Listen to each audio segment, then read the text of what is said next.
أعوذ بالله من الشيطان الرجيم. بسم الله الرحمن الرحيم. فلوطا إذ قال لقومه إنكم لتأتون الفاحشة ما سبقكم بها من أحد من العالمين أئنكم لتأتون الرجال وتقطعون السبيل وتأتون في ناديكم المنكر فما كان جواب قومه إلا أن قالوا ائتنا بعذاب الله إن كنت من الصادقين. اور ہم نے لوط علیہ السلام کو نبی بنا کر بھیجا جب انہوں نے اپنی قوم سے کہا کہ یقیناً تم لوگ بے حیائی کے کام کرتے ہو اور تم سے پہلے یہ کام سارے جہان میں کسی نے نہیں کیا ہے، اور بے شک تم لوگ مردوں سے اپنی خواہش پوری کرتے ہو اور تم ڈاکہ زنی کرتے ہو اور اپنے مجلسوں میں ناجائز کام کرتے ہو. تو ان کی قوم کا جواب یہی تھا کہ آپ ہمارے پاس اللہ کا عذاب لے آئیں اگر آپ سچے ہیں. پچھلی آیات میں اللہ تبارک و تعالیٰ نے ابراہیم علیہ السلام کا واقعہ بیان فرمایا ہے، اور اس کے ساتھ ایک بات یہ بھی آئی تھی کہ جب ابراہیم علیہ السلام عراق سے ہجرت کر کے فلسطین کی طرف جا رہے تھے تو 3 لوگوں کا قافلہ تھا. ایک ابراہیم علیہ السلام تھے، دوسری ان کی بیوی حضرت سارہ رضی اللہ تعالیٰ عنہ تھی، اور تیسرے ابراہیم علیہ السلام کے بھتیجے حضرت لوط علیہ السلام تھے. تو لوط علیہ السلام ابراہیم علیہ السلام پر پہلے ایمان لائے تھے، اس وقت تک نبی نہیں تھے، لیکن جب یہ ہجرت کر کے فلسطین کی طرف گئے ہیں اور جب وہاں رہنے لگے تو اللہ تعالیٰ نے حضرت لوط علیہ السلام کو بھی نبوت سے جیسا فراز فرمایا، اور ان کو اردن کی طرف علاقے میں ایک بستی تھی سدوم، اور مختلف بستیاں تھیں، ان میں سے بڑی بستی کا نام تھا سدوم. تو انہی بستیوں کی طرف لوط علیہ السلام کو نبی بنا کر بھیجا. تو لوط علیہ السلام نے جا کر کے اس بستی والوں کو اللہ کے عذاب سے ڈرایا. اس بستی والوں کے اندر کچھ ایسے کام تھے جو بہت ہی خطرناک تھے اور اس کی وجہ سے ان کے اوپر عذاب آیا. تو وہ گناہ کیا تھے؟ قرآن کریم میں 3 گناہ ذکر کیے گئے ہیں. نمبر 1 انکم لتأتون الرجال، کہ یہ لوگ مردوں سے خواہشات کو پوری کرتے تھے، یعنی ہم جنس پرستی کرتے تھے. قرآن کہتا ہے ان سے پہلے یہ کام کسی نے بھی نہیں کیا، یعنی سب سے پہلے جو مردوں سے خواہش کو پوری کرنا، عورتوں سے خواہش کو پوری کرنا، یہ کام سب سے پہلے لوط علیہ السلام کی قوم نے شروع کیا ہے. اس کے بعد اس دنیا میں وجود آیا ہے. خود لوط علیہ السلام نے کہا کہ تم سے پہلے دنیا میں کسی نے بھی یہ کام نہیں کیا ہے، یہاں تک کہ اتنا گھٹیا کام ہے کہ جانوروں کے اندر بھی یہ بات نہیں پائی جاتی ہے، جانور بھی یہ کام نہیں کرتے ہیں. تو لوط علیہ السلام نے ان کو شرم دلائی، عار دلائی کہ تم ایسے کام کرتے ہو جو تم سے پہلے سارے جہان میں کسی نے نہیں کیا ہے. تو یہ گناہ تو یہ تھا. اور دوسرا گناہ تھا وَتَقْطَعُونَ السَّبِيلَ، یہ لوگ ڈاکہ زنی کرتے تھے، راستے میں مسافروں کو لوٹ لیا کرتے تھے. کوئی بھی قافلہ گزرتا تھا تو اس کا مال و متاع کو لوٹ لیا کرتے تھے. اور تیسرا گناہ یہ تھا کہ تأتون فی نادیکم المنکر، کہ تم اپنی مجلسوں میں ناجائز کام کرتے ہو. اب اس میں اس کی وضاحت نہیں کی کہ وہ ناجائز کام کیا ہے. خلاصہ یہ ہے کہ کوئی بھی ناجائز عمل ہو جو کھلم کھلا کیا جائے تو وہ جرم اور بھی زیادہ ہو جاتا ہے. ایک جرم وہ ہوتا ہے جو آدمی چھپ کے کرتا ہے، اور دوسرا گناہ وہ ہوتا ہے جو کھلم کھلا کرتا ہے.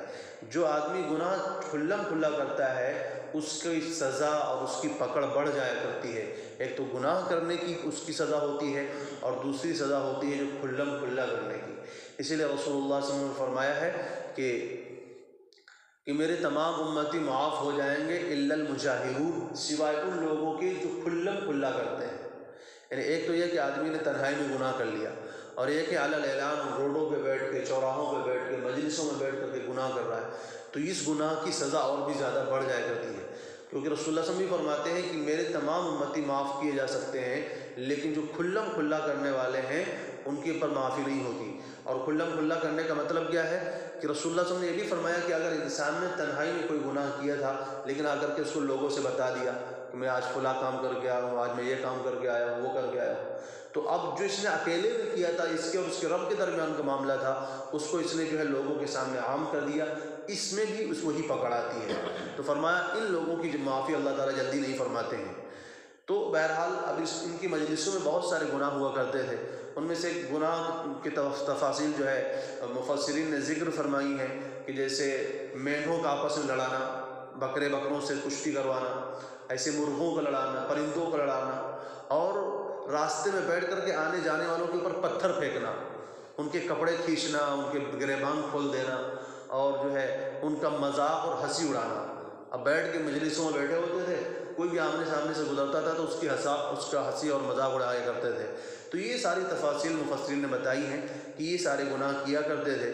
تو لوط علیہ السلام نے ان کو سمجھایا، اللہ کے عذاب سے ڈرایا، تو انہوں نے کہا کہ نہیں، ہم تمہارے کہنے سے ہم باز نہیں آنے والے، ہم جو کر رہے ہیں وہی کریں گے۔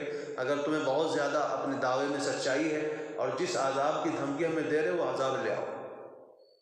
تو جب لوط علیہ السلام نے دیکھا، بہت سمجھایا جو ہے اور نتیجہ کچھ نہیں نکل رہا ہے، تو لوط علیہ السلام نے اللہ سے دعا کی کہ اللہ ان لوگوں کے خلاف میری مدد فرمائیے اور ان کو ان کے گناہوں کی سبب اللہ ہلاک فرما دیجیے۔ چنانچہ اللہ تعالیٰ نے عذاب کے فرشتے بھیجے، ان میں جبرائیل علیہ السلام بھی تھے اور دیگر فرشتے تھے۔ تو جب عذاب کے فرشتے اس قوم کی طرف جانے لگے تو سب سے پہلے ابراہیم علیہ السلام کے پاس آئے، اور ابراہیم علیہ السلام کو آ کر کے انہوں نے خوشخبری سنائی کہ تمہارے ہاں تمہاری بیوی سارہ سے اسحاق علیہ السلام پیدا ہونے والے ہیں۔ حالانکہ اس وقت دونوں حضرات بوڑھے ہو چکے تھے، اسماعیل علیہ السلام کی پیدائش پہلے ہو چکی ہے، اب اسحاق علیہ السلام کی پیدائش ہونے والی ہے۔ تو جب انہوں نے خوشخبری سنائی تو حضرت سارہ وہیں پر کھڑی ہوئی تھی اور کہنے لگی اب میرے ہاں اولاد ہوگی، جبکہ میں بوڑھی ہو چکی ہوں، میرا شوہر بھی ہادہ بالی شیخہ وانا عجوز ہوں، ہادہ بالی شیخہ، کہ میں تو خود بوڑھی ہو چکی ہوں اور بانجھ ہوں، اور یہ میرا شوہر بھی بوڑھا ہو چکا ہے، میرے ہاں اولاد پیدا ہوگی۔ تو فرشتوں نے کہا کیا اللہ کی قدرت پر آپ کو شک ہے؟ اللہ کی رحمتیں اور برکتیں تو آپ ہمیشہ سے دیکھ رہے ہیں کہ اللہ تعالیٰ نے کیسے کیسے موقعوں پر آپ لوگوں کی مدد فرمائی ہے، تو اللہ کی قدرت کے معاملے میں ذرا بھی شک نہ ہونا چاہیے۔ خیر، ابراہیم علیہ السلام نے جب ان فرشتوں سے بات چیت کی تو پوچھنے لگے کہاں جا رہے آپ؟ تو انہوں نے بتایا کہ آپ کے ایک تو ہم آئے تھے آپ کو خوشخبری سنانے کے لیے، اور دوسری بات یہ ہے کہ ہم جا رہے ہیں لوط علیہ السلام کی قوم کو ہلاک کرنے کے لیے۔ اللہ تعالیٰ نے ہمیں حکم دیا ہے کہ ان کو جا کر کے ختم کرنا ہے۔ تو ابراہیم علیہ السلام کہنے لگے تو اس میں تو لوط علیہ السلام بھی رہتے ہیں اور ان کے ساتھ بھی کچھ مسلمان رہتے ہیں۔ تو انہوں نے کہا ہم جانتے ہیں اس میں کتنے مسلمان ہیں، جتنے بھی مسلمان ہوں گے ہم ان کو بچا لیں گے۔ اور اس میں مسلمان کچھ خاص نہیں تھے، ایک تو لوط علیہ السلام تھے، اور یہ روایت میں آتا ہے کہ ان کی بیٹیاں تھیں، لوط علیہ السلام کی جو بیٹیاں تھیں وہ بھی مسلمان تھیں، بقیہ بیوی بھی کافرہ ہی تھی، بیوی بھی ایمان نہیں لائی تھی۔ تو فرمایا کہ لوط علیہ السلام کے پاس فرشتے جا کر کے انہوں نے بتایا کہ ہم آپ کے پاس آئے ہیں، تو انسانوں کی شکل میں گئے۔ اب لوط علیہ السلام دیکھ کر کے گھبرا گئے کہ قوم کی عادت کیا ہے، وہ مردوں کے ساتھ بدفعلی کرتی ہے، اور فرشتے بھی بڑے حسین و جمیل جوانوں کی شکل میں گئے ہوئے تھے۔ تو انہوں نے فرشتوں کو دیکھ کر کے یہ پریشان ہونے لگے اور کہنے لگے آج بڑا مشکل دن ہے۔ اور قوم کے لوگ آ کر کے، بیوی نے جا کر کے بتا دیا کہ لوط علیہ السلام کے گھر میں بڑے مہمان آئے ہیں، بڑے حسین و جمیل ہیں۔ تو پوری طرف سے، چاروں طرف سے قوم کے لوگ آ کر کے گھر کو گھیر لیے۔ اب لوط علیہ السلام پریشان ہو رہے ہیں، ان لوگوں سے بات چیت کر رہے ہیں کہ لا تخزونی فی ضیفی، میرے مہمانوں کے بارے میں مجھے رسوا نہ کرو، میرے مہمانوں کو چھوڑ دو۔ جب بہت زیادہ پریشان ہو گئے تو جبرائیل علیہ السلام جا کر کے لوط علیہ السلام سے بولے آپ پریشان نہ ہو، ہم انسان نہیں ہیں، ہم فرشتے ہیں، یہ ہم تک نہیں پہنچ سکتے۔ جبرائیل علیہ السلام باہر گئے اور اپنا پر ایسے گھمایا، سب کی آنکھیں اندھی ہو گئی، سب اندھے ہوں گے، سب کے چہرے جو ہے فَطَمَسْنَا أَعْيُنَهُمْ فَذُوقُوا عَذَابِي وَنُذُرِ۔ اللہ تعالیٰ فرماتے ہیں کہ جبرائیل علیہ السلام نے ان کے چہروں پہ اپنا پر پھیر دیا، سب کے سب اندھے بہروں کی طرح ادھر دیکھنے لگے۔ اس کے بعد جبرائیل علیہ السلام نے فرمایا کہ آپ راتوں رات اپنے مسلمانوں کو لے کر کے یہاں سے نکل جائیے، اور کوئی بھی پیچھے آپ کو مڑ کر کے نہ دیکھے، آپ سب سے پیچھے چلیے، ان لوگوں کو جو آپ کے ساتھ مسلمان ہیں ان کو آگے لے جائیے، کیونکہ آج ان کے اوپر اللہ کا عذاب آنے والا ہے، اور وہ عذاب جو ہے صبح کے وقت آئے گا، لہذا آپ صبح کے وقت سے پہلے آپ بستی سے نکل جائیے۔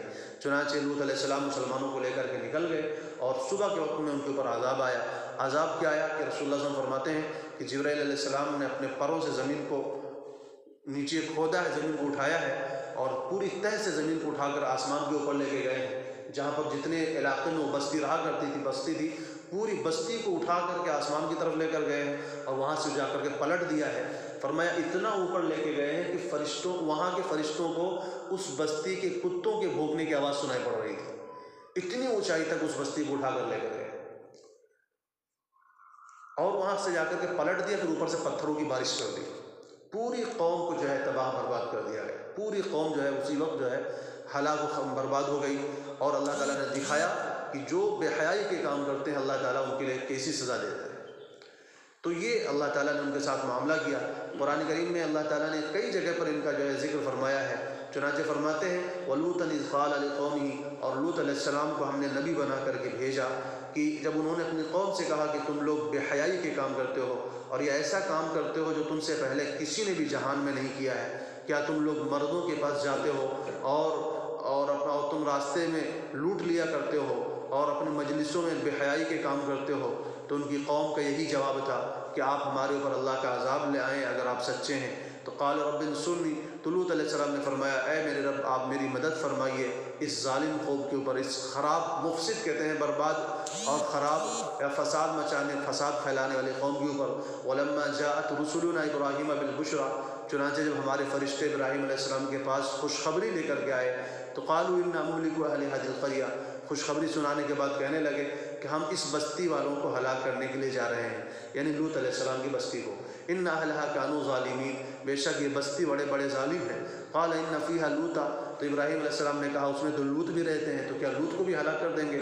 قالوا نحن اعلم بمن فيها، تو فرشتے کہنے لگے نہیں ہم جانتے ہیں اس میں کون لوگ ہیں۔ لننجینہ واہلہ الا امرأتہ، ہم ان کو اور ان کے گھر والوں کو نجات دے دیں گے سوائے ان کی بیوی کے، یعنی ان کی بیوی چونکہ مومنہ نہیں تھی لہذا جو عذاب قوم کے اوپر آیا وہی عذاب ان کی بیوی کے اوپر بھی آیا۔ کانت من الغابرین، وہ بھی عذاب میں رہ جانے والوں میں سے تھی۔ ولما ان جاءت رسلنا لوطا سیء بهم، اور جب ہمارے فرشتے لوط علیہ السلام کے پاس آئے تو لوط علیہ السلام ان کو دیکھ کر کے غمگین ہو گئے۔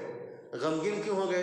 کہ یہ ہمارے مہمان بنے ہیں اور قوم کی عادت کیا ہے، وہ خراب کام کرتے ہیں مردوں کے ساتھ، اور یہ مردوں کی شکل میں گئے تھے، تو یہ دیکھ کر کے اب اتنی بڑی قوم کا اکیلے ہم کیسے مقابلہ کریں گے؟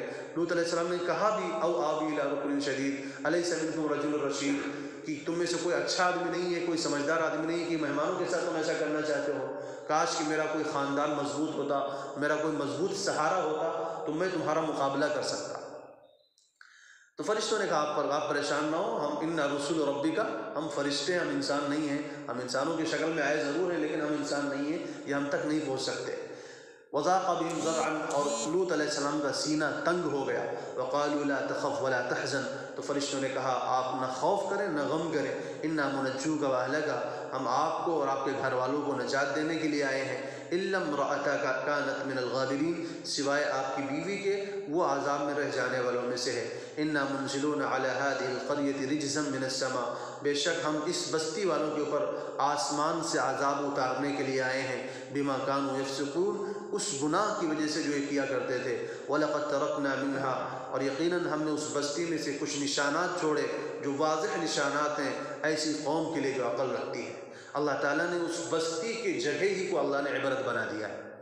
آج اردن کے علاقے میں ایک چھوٹا سا سمندر پایا جاتا ہے جس کو بحر میت کہتے ہیں یا بحر مردار کہتے ہیں، انگریزی میں اس کو ڈیڈ سی کہتے ہیں۔ کہتے ہیں اس میں کوئی بھی چیز زندہ نہیں رہتی ہے، کوئی بھی جاندار اس کے اندر زندہ نہیں رہ سکتی ہے، نہ کوئی چیز اس میں ڈوبتی ہے۔ وہی وہ منحوس جگہ ہے جہاں پر لوط علیہ السلام کی قوم رہا کرتی تھی۔ جب جبرائیل علیہ السلام نے اس قوم کی بستی کو جب زمین سے اکھاڑا ہے تو وہ زمین جو ہے گڑھا بن گیا اور اس کے اندر پانی جمع ہو گیا۔ آج اسی جگہ پر ایک چھوٹا سا سمندر ہے، یہ اس قوم کا نشان ہے جو قوم اللہ تبارک و تعالیٰ کی کھلا نافرمانی کیا کرتی تھی۔ تو اللہ تعالیٰ فرماتے ہیں ہم نے ان لوگوں کو سارے جہان کے لیے عبرت بنا کر کے رکھ دیا ہے۔ اللہ تعالیٰ ہم سب کو عمل کو توفیق نصیب فرمائے۔ سبحان اللہ وبحمدہ، سبحان اللہ وبحمدہ، ونشهد ان لا اله الا انت،